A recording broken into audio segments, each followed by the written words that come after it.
Próxima taxa é a chamada taxa de fecundidade ou taxa de fertilidade, que é o número médio de filhos por mulher. Mas tem que tomar muita atenção que é as mulheres que estão em idade fértil, que são dos 15 aos 49 anos. É certo que mulheres vão ter filhos antes dos 15 e mulheres terão filhos depois dos 49.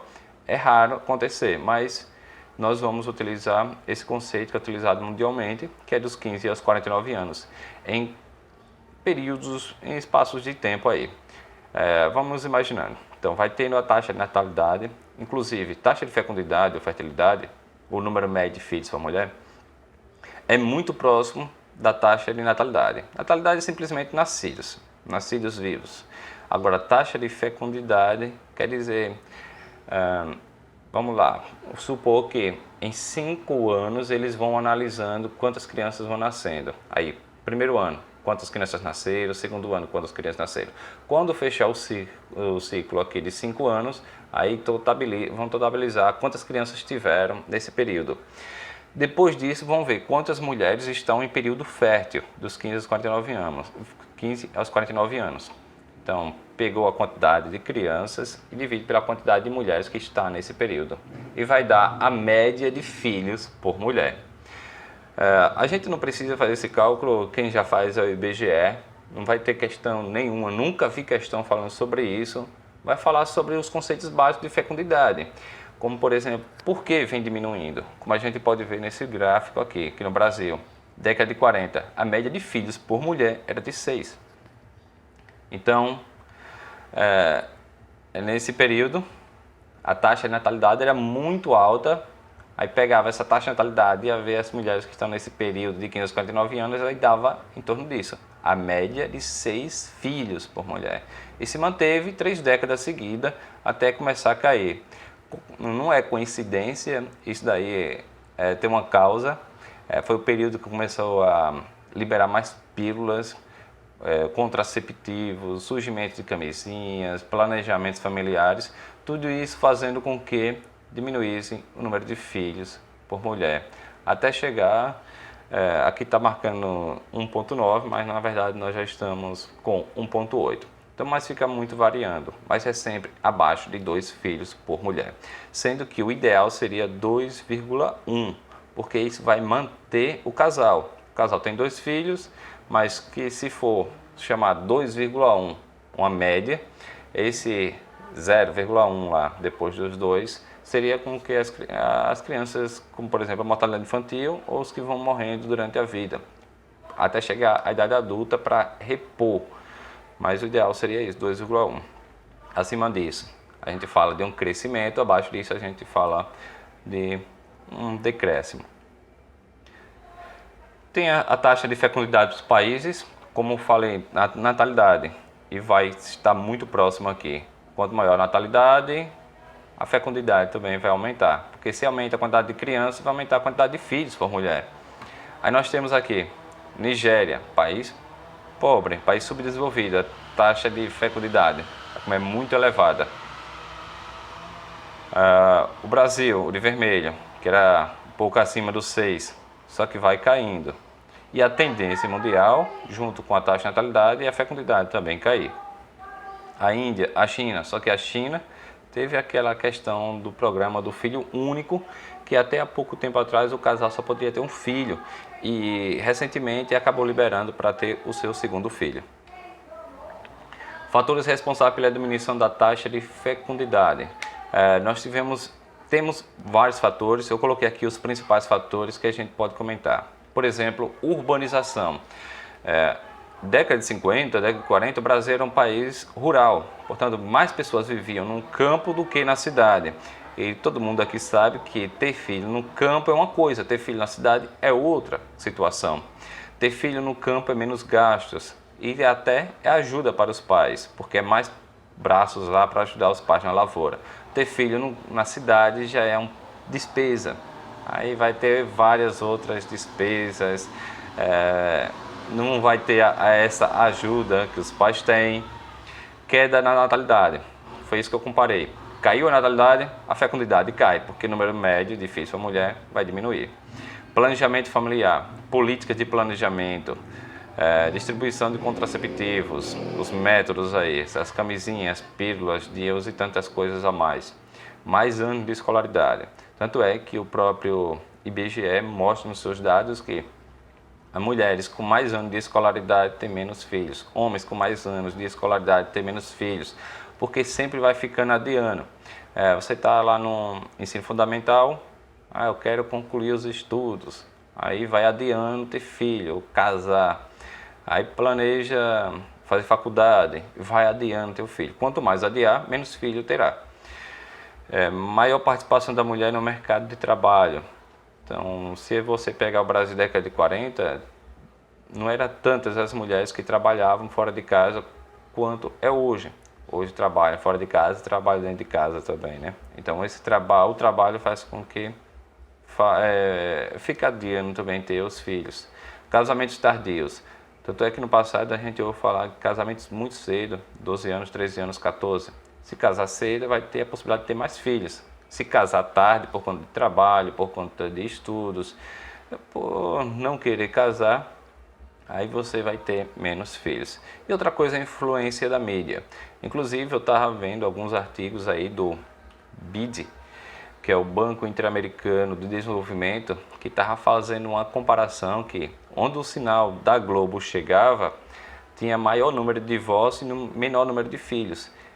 Isso é óbvio, porque quando a gente vai olhar as novelas da Globo, eu vi também em uma das pesquisas que 63% das mulheres que aparecem na novela não tem filho assim na novela, apenas pouca porcentagem. Então isso vai criando algo no nosso psicológico que o ideal é ter poucos filhos, que o ideal é você ir à busca do seu amor, mesmo que seja fora do casamento. Veja o que acontece nas novelas. Temos vários casais e esses casais são brigando. Geralmente o homem lá casado tem o amor da sua vida fora do casamento, a mulher fora do casamento. Quando colocam um casal com 2 filhos, esses 2 filhos se matando, né? Brigando. Ou então quando é um casal que tem muitos filhos, em lixão, trabalhando em trabalhos precários. Então ele cria isso. E interessante que na pesquisa mostrava que nos lugares onde não tinham chegado ainda o sinal da Globo, a quantidade de divórcio era bem pequena e a quantidade de filhos por casal era bem grande. Agora, onde tinha o sinal da Globo, fazia isso. A mídia influencia. É certo que muitos professores, até eu faço isso, brincadeira na sala, de dizer que por que antigamente tinha tantos filhos? Porque não tinha televisão. Isso tem uma lógica, porque a mídia influencia sim. E não é só as novelas da Globo que eu falei aqui só porque eu encontrei um site do BBC e essas pesquisas que foram desenvolvidas pelo BID, que é o Banco Interamericano. Eu acabei comentando, mas existe várias influências. Quem nunca, por exemplo, de tanto assistir televisão, passando determinada propaganda, a gente fica com necessidade de comprar aquele produto, vai lá e compra, chega em casa e se arrepende. Então, a propaganda, as novelas, noticiário, vai moldando a sociedade. E é justamente isso que eles querem, moldar a sociedade, padronizar como uma sociedade consumista e sociedade voltada só para o consumo e aquilo que eles querem. Aí outro exemplo, quando na década de 1960 o Brasil tinha 6,3 filhos por mulher, depois foi caindo, até chegar em 1980. Dá um exemplo aqui. As casas que tinham eletricidade no Brasil representavam apenas 54%. As casas que tinham televisão era 36%. Quantidade de filhos, 4,4%.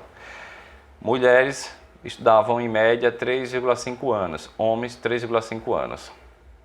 No ano 2000, a média de anos de estudos das mulheres subiu para 8,6, aí de 3,5 para 8,6, e dos homens de 3,5 para 7,3. A quantidade de filhos, 2,4, de 4,4 para 2,4. A quantidade de casas que tinham eletricidade em 80 era 54, em 2000 eram 95. A quantidade de casas que tinham televisão em 80 era 36, em um ano 2000, 90%. Então essa influência dos estudos e do sinal da televisão ajudaram ou contribuíram também para a diminuição do número de filhos por casal. Nós temos aqui alguns exemplos de alguns países com a taxa de fecundidade. Lá embaixo, 0,8%, nós temos Singapura. Então quer dizer que em Singapura a média de filhos por casal é 0,8, não chega nem a ser 1. Isso quer dizer que o país poderá estar diminuindo a sua população. Poderá porque tem outros fatores, como por exemplo migração, que a gente vai comentar. Alemanha 1,4, Afeganistão 5,4 e o Níger, um país vizinho à Nigéria, lá na África, é 6,8 a média de filhos por casal. Esses aqui são alguns exemplos de alguns países. A taxa de fecundidade mundial a fecundidade vai ser mais alta nos países mais pobres e mais baixa nos países mais ricos, como para a Europa. Por exemplo, no continente europeu, 1,5 filhos por casal. No continente africano, 4,6. Na América Latina, nós temos ainda 2,3. Esperança de vida, ou chamado também expectativa de vida, ou longevidade, é o número médio de anos que uma pessoa poderá viver. Existem diversos fatores.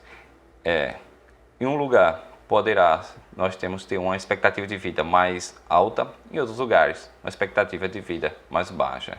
Então, essa expectativa de vida vai levar em consideração se você está nascendo agora, quantos anos, se continuar avançando a saúde, o saneamento e tantas outras coisas, você poderá viver em determinado lugar, em determinado país. Não quer dizer que, por exemplo, eu que já tenho 33 anos, se eu olho lá a expectativa de vida do brasileiro de 76 anos, não quer dizer que a possibilidade minha é de chegar a isso. Não, e a minha expectativa de vida é do ano que eu nasci, na década de 80. Então a expectativa de vida de lá era outra. Só que os avanços da medicina foram melhorando e se continuar nesse mesmo ritmo, quem nasce hoje vai ter uma expectativa média de 76 anos. Alguns fatores são muito relevantes, por exemplo, a renda. Se você tem uma renda alta, tem um bom emprego, a possibilidade de você cuidar de sua saúde é bem mais.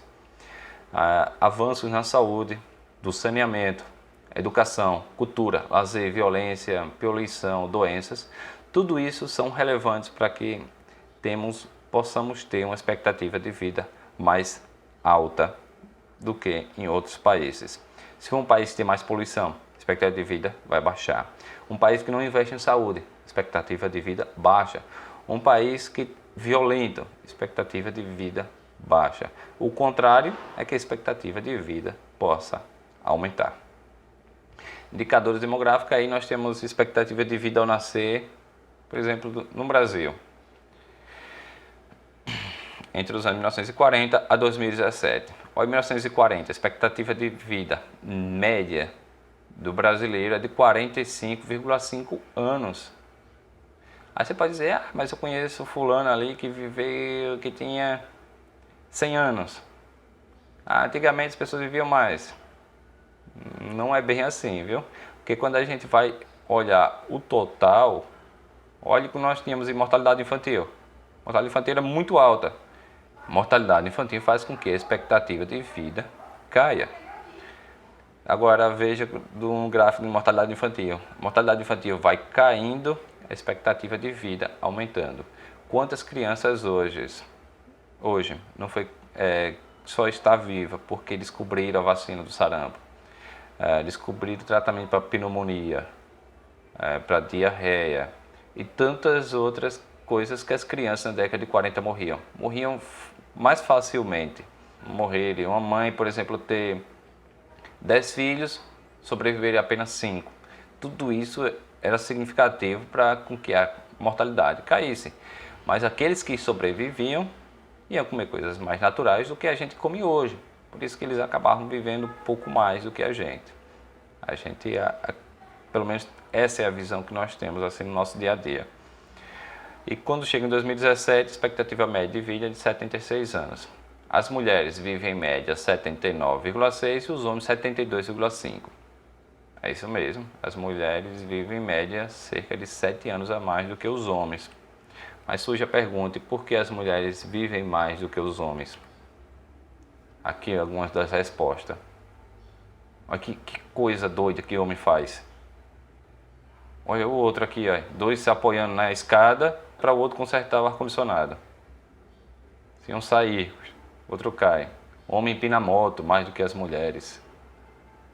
Olha que armação eles fazem. Mas na verdade não é isso não. As mulheres vivem mais do que um homem porque as mulheres cuidam mais da sua saúde. É muito comum nas nossas famílias a gente vê a nossa mãe, nossa irmã ir mais ao médico do que o nosso pai, do que o nosso irmão.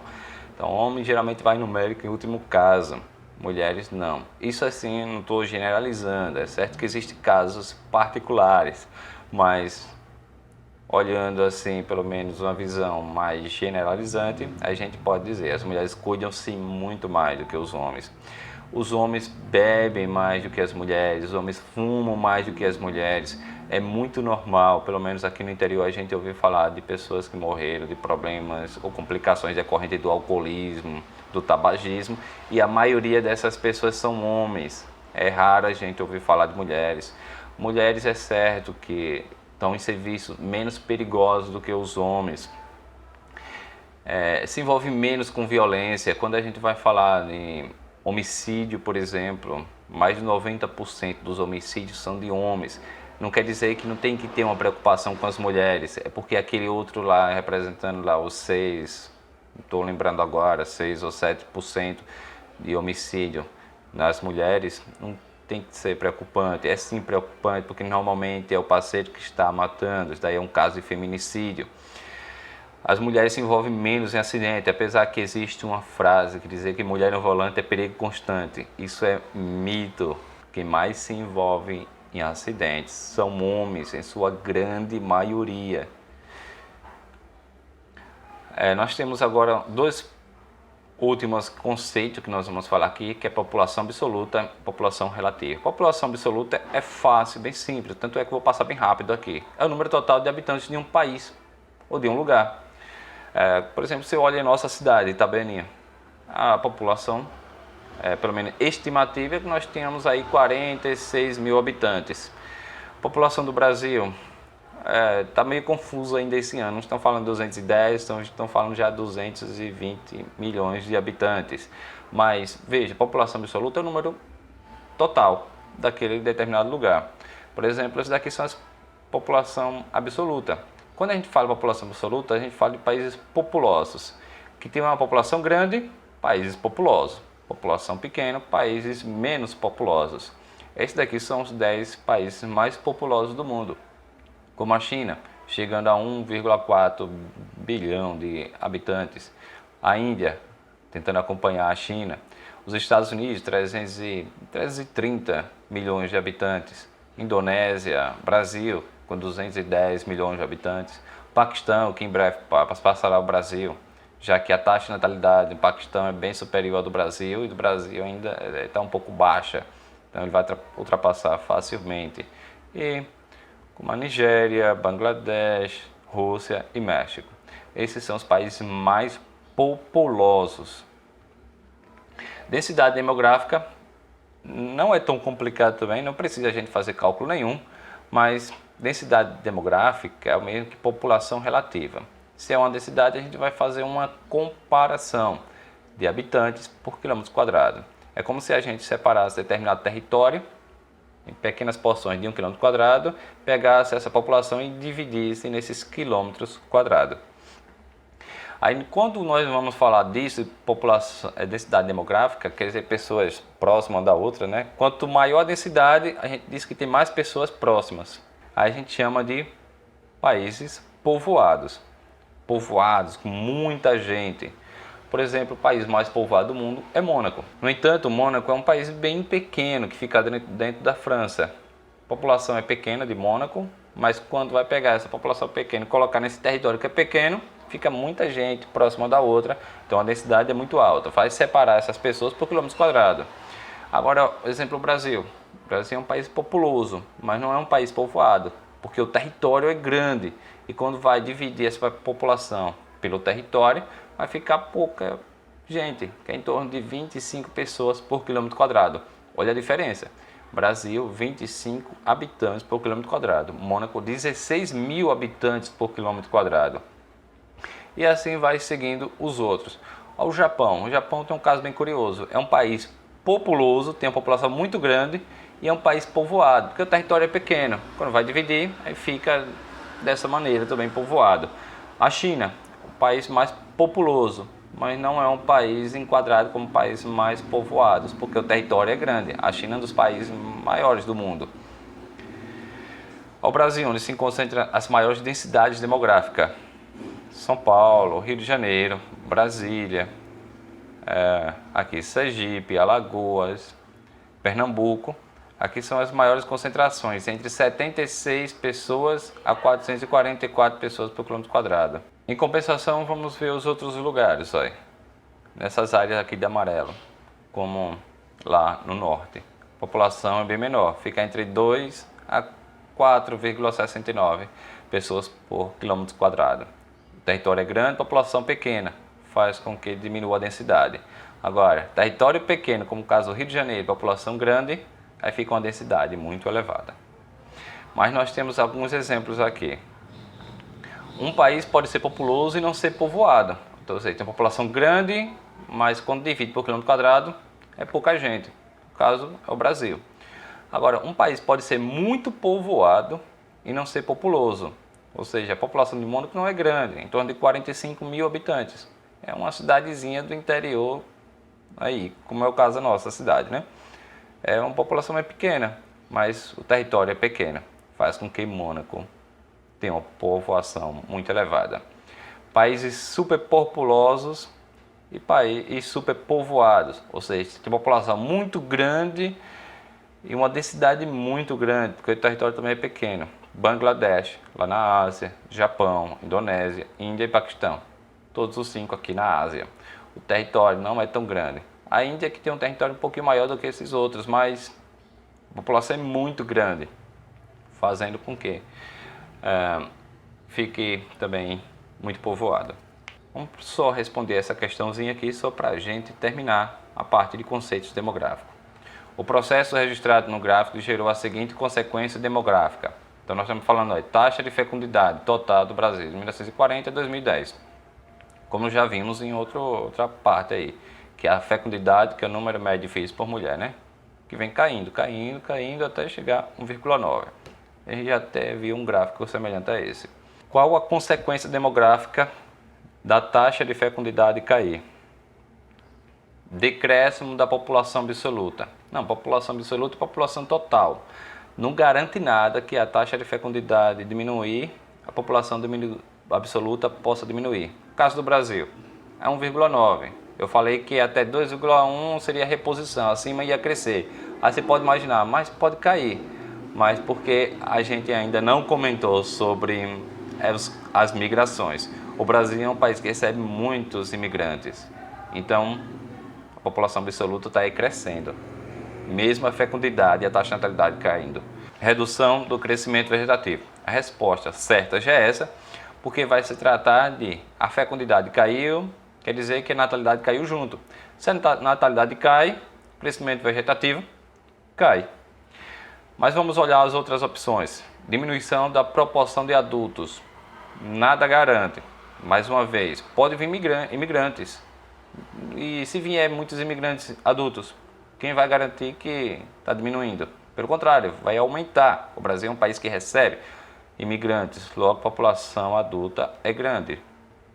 Expansão de políticas de controle de natalidade.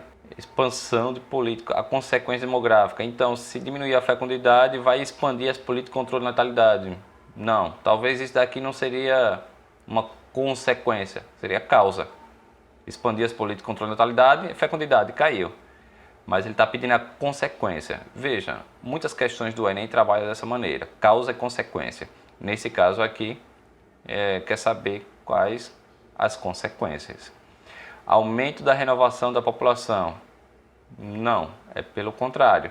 Porque se diminuir a taxa de natalidade, diminuir a fecundidade, vai ter menos reposição da população. Então a população não está se renovando tanto assim. Então a gente pode dizer que essa população está caminhando para um envelhecimento. Esse daqui é um assunto que a gente vai trabalhar ainda mais em pirâmides etárias e vai ficar bem mais fácil compreender sobre esse negócio de renovação ou de transição demográfica.